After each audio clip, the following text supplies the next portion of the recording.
আসসালামু আলাইকুম আরহামতুল্লাহি ওয়াবারকাতু। সম্মানিত ভাইয়েরা, মা বোনেরা, আশা করি আপনারা সকলে ভালো আছেন।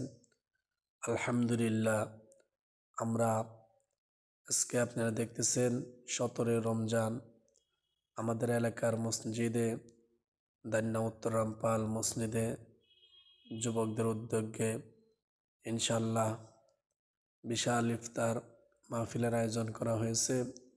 ইফতার মাহফিলে অনেক আলেম ওলামা ছিল এবং এলাকার যুবক ভাইরা, মুরব্বী বাবাজিরা অনেকেই ছিল।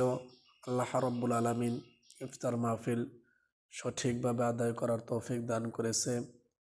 তো এলাকার যে সমস্ত যুবকেরা ইফতার মাহফিলের আয়োজন করেছে, আল্লাহ তাআলা প্রত্যেককে কবুল করুক। সকলকে এরকম দিনই কাজগুলো বেশি বেশি করার তৌফিক দান করুক।